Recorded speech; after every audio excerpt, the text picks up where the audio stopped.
हाँ जी, क्या हाल चाल। चलो जी, आज इस क्लिपिंग का पर्पस है सामान्य ज्ञान, general knowledge. For example prospectus के चैप्टर में जैसे कि अपन लोगों ने पढ़ा कि हम लोग कंपनियां इनिशियल पब्लिक ऑफर वगैरह लेके आती हैं, आप इनिशियल पब्लिक ऑफर के लिए अप्लाई करते हैं। तो आज मैं आपको वही दिखा रहा हूं कि इनिशियल पब्लिक ऑफर के लिए अप्लाई कैसे किया जाता है, how to apply for IPO. तो देखिएगा, आपके स्क्रीन पर सब कुछ आज मैं समझा रहा हूँ कैसे चलता है। ये मेरे साथ मेरा डीमेट अकाउंट है पीछे आईसीआईसीआई डायरेक्ट का। एंड अब मुझे अगर आईपीओ में इन्वेस्ट करना है तो यहाँ देखिएगा, यहाँ पर आईपीओ का एक ऑप्शन आता है, इनिशियल पब्लिक ऑफर।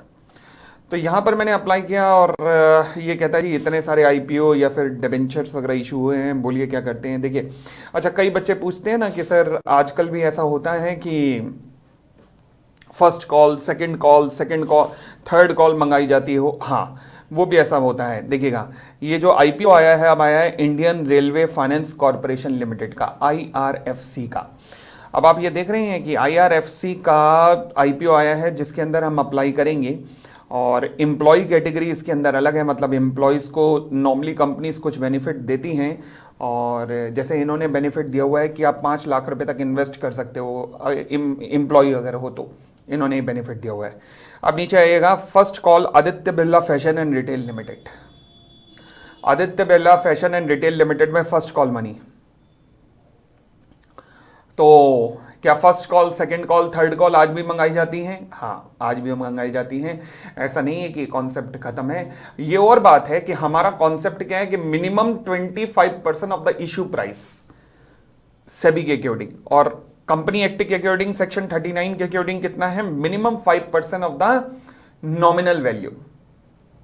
तो जब मिनिमम है तो ऊपर की तो कोई लिमिट नहीं है, तो इसलिए कंपनियां 100% मंगा लेती हैं। जैसे अगर आईआरएफसी की बात करो तो उन्होंने 100% मंगाया। 575 रुपए का आपको मल्टीपल है, मतलब क्वांटिटी मल्टीपल, मतलब या तो 575 खरीदो या इसके मल्टीपल में खरीदो। और बैंड क्या रखा है, प्राइस बैंड देखिएगा 25 से 26।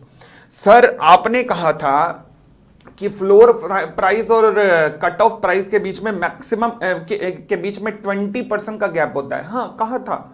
तो वो तो 20% मैक्सिमम है ना, मैक्सिमम 20% है ना भैया, मिनिमम तो कुछ भी हो सकता है। तो इन्होंने 25 से 26 रखा ताकि ज्यादा टेंशन ना आए भाई, 25 से 26 के बीच की बिड रखी है बस। अब अगर आप अप्लाई करना चाहते हो, देखो अब ये 100% मंगा रहे हैं एक ही साथ में 100%, ठीक है। तो आपको क्या करना पड़ता है, देखो मैं यहां गया गो के ऑप्शन पर, इसने कहा लो जी हम यहां ले चलते हैं। अब मैं कौन सी कैटेगरी का इन्वेस्टर हूं, रिटेल हूं या नॉन इंस्टीट्यूशनल हूं, यह मुझे देखना पड़ेगा। मैं रिटेल हूं, क्यों? क्योंकि मैं 2 लाख रुपए तक इन्वेस्ट कर रहा हूं। आप 2 लाख रुपए तक की इन्वेस्टमेंट तक आप रिटेल इन्वेस्टर रहते हो। उससे ऊपर आप नॉन इंस्टीट्यूशनल या फिर अदर इन्वेस्टर्स की कैटेगरी में आ जाते हो। रिटेल इन्वेस्टर्स और नॉन इंस्टीट्यूशनल इन्वेस्टर्स में पहला डिफरेंस तो ये हुआ, ये क्या होते हैं, ये बड़े बड़े लोग, oh my God, high net worth individual, बड़े बड़े बैंक्स, बड़े बड़े financial institution, foreign investors, foreign institutional investors. याद होगा प्रोस्पेक्टस के चैप्टर में मैंने इन्हें नाम लिखाया था, क्वालिफाइड इंस्टीट्यूशनल बायर्स भी कहा था इन्हें, क्वालिफाइड इंस्टीट्यूशनल बायर्स। तो ये उनकी बिडिंग का ऑप्शन है कि वो भी बिड कर सकते हैं। अच्छा, अब याद आया कि बिडिंग होती है, तो देखो बिड 1, बोली लगाओ, पहला प्राइस, मैंने कहा जी कट ऑफ प्राइस। वाह वाह वाह वाह। अच्छा, ये भी जरूरी है कि कट ऑफ प्राइस ना लगाओ, हाँ आप कोई भी और भी प्राइस लगाना चाहते हो लगा दो, अपनी बिड लगा दो। सर मैं तो कट ऑफ नहीं लगाना चाहता, मैं ये लगाना चाहता हूं, मैं वो लगाना, जो भी लगाना चाहते हो आप लगाओ, अपनी बिड जो भी लगाना चाहते हो लगाओ।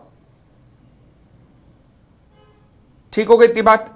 तो रिटेल इन्वेस्टर के रूप में आपके पास बिड सबमिट करने का यहां पर ऑप्शन होता है कि आप जो भी बिड सबमिट करना चाहते हैं अपनी कर सकते हैं। अगला सवाल है यहां पे लिखा होगा एस्बा। एस्बा का मतलब क्या होता है? एस्बा का मतलब होता है कि अब अगर मैं पैसा लगाऊंगा, अगर मान लीजिए मैंने 1,90,000 मान लीजिए आईपीओ में लगाता हूं, ये पैसा मेरे अकाउंट से अभी कटेगा नहीं, मेरे अकाउंट में ही रहेगा। बट ये और बात है कि इस पैसे को मैं यूज भी नहीं कर सकता। इसे कहते हैं एस्बा फैसिलिटी, यानी कि अमाउंट ब्लॉक्ड हो चुका है, ब्लॉक्ड अमाउंट। ठीक हो गई इतनी बात। चलिए, फिर आता है non institutional investors. Non institutional investors देखते ही आप देखोगे तो यहां कट ऑफ प्राइस का कॉन्सेप्ट उड़ गया। नॉन इंस्टीट्यूशनल इन्वेस्टर्स के लिए कट ऑफ प्राइस का कोई कॉन्सेप्ट नहीं होता।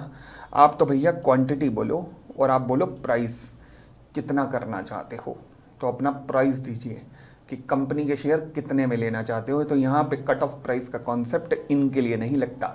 ये तो जितनी ज़्यादा बोली लगाएंगे उतने ज़्यादा इन्हें शेयर मिलने की संभावना होगी इस कैटेगरी को। तो ये जितनी ज़्यादा बोली लगाएंगे उतनी ज़्यादा संभावना बढ़ेगी। ये केवल कट ऑफ का कॉन्सेप्ट रिटेल इन्वेस्टर्स के लिए होता है। ठीक है, तो इस तरीके से जब आप बिड लगाते हैं, जो भी आपने बिड लगाई आप इसे सबमिट करेंगे, तो इस तरीके से आपका ऑफर सबमिट माना जाएगा और इस तरीके से आप आईपीओ के लिए अप्लाई कर देंगे। आईपीओ का अप्लाई करने के बाद उसके बाद जब आईपीओ की क्लोजिंग डेट आती है, जैसे इसकी क्लोजिंग डेट शायद आज 19 जनवरी 2021 है, इसकी शायद 20 जनवरी 2021 इसकी क्लोजिंग डेट है। उसके 15वें दिन इसका अलॉटमेंट होगा, इसकी लिस्टिंग होगी और उससे पहले पहले कंपनी इसका अलॉटमेंट वगैरह देख लेगी कि किस किस को अलॉट करना है, किस किस को नहीं करना है। तो अगर मुझे अलॉट हुआ तो मेरे डीमैट में आ जाएगा, नहीं तो नहीं आएगा। तो इस तरीके से मैं आईपीओ के अंदर अप्लाई करता हूं। ठीक हो गई बात, इतनी बात। चले, आई होप प्रोस्पेक्टस से रिलेटेड एक छोटा सा जो डाउट जो हम कल्पनाओं में सोचते रहते थे वो यहाँ हेल्प मिली होगी। ऐसे ही और क्लिपिंग्स के साथ हम प्रस्तुत होते रहेंगे। Thank you, thanks a lot, bye bye.